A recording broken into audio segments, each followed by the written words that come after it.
Kif intom? Illum qed nitkellmu fuq Marta u Marija. Tinsewx tafsu like u subscribe. Grazzi li jissegwuna. Qari mill-ktieb tal-Ġenesi. F'dak iż-żmien, il-mulej der lil Abraham ħdejn il-balut ta' Mamri u kien fil-bib tal-għarix fl-aqwa ta' sħana tal-jum.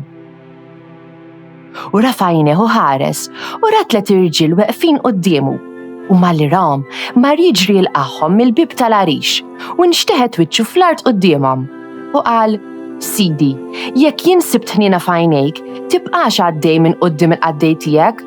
Ħanġib ftit ilma u waħslu riġlejkom u strieħu taħt is-siġra sakemm inġibilkom gidma ħobs biex titrejqu. Imbagħad tibqgħu sejrin għax għalhekk għaddejtu għand il-qaddej tagħkom. Huma qalulu: Tajjeb, għamel kif għedt. U Abraham ħaffef lejn l-għarix ħdejn Sara u qalilha: Fittex lesti 3 żjan smid, għaġnu u għamlu ftajjar. U Abraham mar jiġri ħdejn il-baqar u ħa oġol tari u sabiħ u taħ l-qaddej u dan fittex il-estieħ u ħal baqta u l-ħalib u l-oġol li kien lesta u qiegħdhom qudiemhom. U baqa' bil-wieqfa qudiemhom taħt is-siġra u ma bdew jieklu u staqsew: Fejn Sara martek? U weġibhom: Hemm fl-għarix. U qallu: Nerġa' niġi għandek bħal dan iż-żmien sena u ara Sara martek ikollha iben.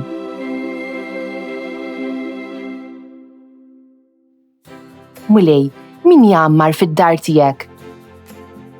Min jgħix bl-ħtija u jagħmel it-tajjeb, min jgħid is-sewwa f'qalbu, min ma jqasqasx bil-sienu.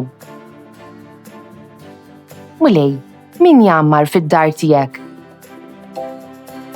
Min ma jagħmilx deni lil ġaru u ma jgħajjarx lil għajru. Min ma jistmax lil bniedem ħażin imma jweġġaħ lil dawk li jibżgħu mill-mulej. Mulej, min jgħammar fid-dar tiegħek? Min jislef u ma jitlobx imax u ma jixxaħħamx kontra minnu bl-ħtija, min jagħmel dan qatt ma jitħarrek. Mulej, min jgħammar fid-dar tiegħek? Qari mill-Littra ta' San Pawl Apostlu lil Kolossin. Puti, jien issa nifraħ bid-tbatijiet tiegħi minħabba fikom, għaliex bihom jien ntemm f'ġismi dak li jonqos mid-tbatijiet ta' Kristu għal ġisem tiegħu li hu l-Knisja. Tagħha jiena sirt Ministru skont ma tani nagħmel Alla għalikom, jiġifieri li nxandar b'mod sħiħ il-kelma ta' Alla, il-misteru li kien moħbi sa miż-żminijiet u l-ġenerazzjonijiet kollha u li issa u marraf lil-qaddissin tiegħu.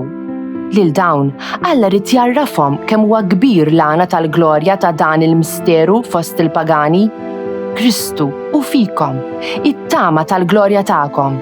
Lilu aħna nħabbru lill-bnedmin kollha u nwissu u nagħlmu lil kulħadd bl-erf kollu biex inwasslu lil kull bniedem għal perfezzjoni fi Kristu.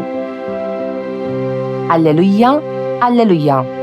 Ħenjin dawk li jisimgħu il-kelma b'qalb tajba u sinċira, jożżuha u jagħmlu l-frott billi jżommu sħiħ. Alleluja, alleluja. Qari mill-Evanġelju skont San Luqa. F'dak iż-żmien, Ġesu daħal f'raħal u laqitu għandha waħda mara jisimha Marta. Din kellha oħta jisimha Marija li niżlet bil-qiegħda f'riġlejn il-mulej tisimgħu x'kien qiegħed jgħid. Iżda Marta kien moħħa fuq il-ħafna xogħol tad-dar. Imma tresqet u qaltlu: Mulej, m'intix tara kif oħta ħallit ix-xogħol kollu fuq biss? Mela qgħidilha taqbad tagħmel xi ħaġa miegħi. Qabeż il-mulej u qalilha: Marta, Marta, inti taħseb wisq u tinkwieta fuq ħafna ħwejjeġ, imma waħda hi meħtieġa u Marija għażlet l-aħjar sem li ma jittieħdilix. Dan is-16 il-ħadd ta' matul is-sena. Fl-ewwel qari Alla jżur lil Abraham taħt iġbija ta' 3 irġiel. Abraham laqahom tajjeb ħafna lill-mistednin tiegħu, wera reazzjoni tajba għal wasla ta' Alla u warrab kull ma kien qed jagħmel biex jiffoka fuq Alla. Wieħed mill-irġiel qallu li kien se jirritorna u jerġa' jżurhom is-sena ta' wara u Sara sa dakinhar kien se jkollha iben. Abraham u Sara kienu xju ħafna, allura kienet ħaġa stramba li seta' jkollhom iben. Imma meta Alla jkun fiċ-ċentru ta' ħajtek, kollox isir possibbli. Il-Vanġelu tal-lum u l-istorja ta' Marta u Marja. Ġesu mar iżurhom u Marta kienet qed titħabad ħafna. Mhix ħaġa tajba? Bħal Abraham kienet qed tipprova tilqgħu kif imiss. Imma Ġesu qalilha li Marija għamlet l-aħjar sempliċement billi qadet bil-qiegħda tisimgħu.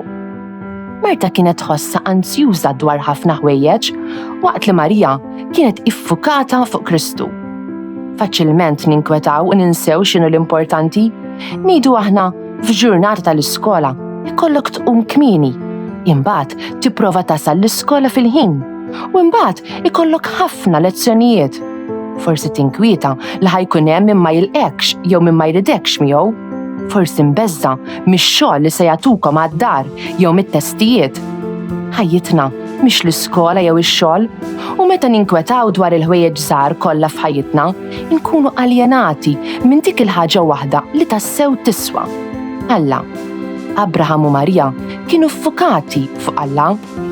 Meta Alla jkun fiċ-ċentru ta' ħajjitna u jiddi bid-dawl tiegħu fuq il-bqija kollu u fuq kull ħaġa li nagħmlu, jagħtina skop, nifmu xi tfisser ħajjitna. Meta tkun xjaħt m'intix ħatiftakar it-testijiet kollha tal-matematika li għamilt, se tiftakar lil min ħabbejt u min ħabbek, mela iffoka mhux fuq l-affarijiet li ħadd ieħor jaf jgħidlek biex tiffoka fuqhom, imma fuq dak li tassew jiswa. Alla li hu mħabba. This Maltese translation was produced in collaboration with the Church in Gozo. Don't forget to like, subscribe, and support this channel on Patreon using the link in the description. Thanks for watching!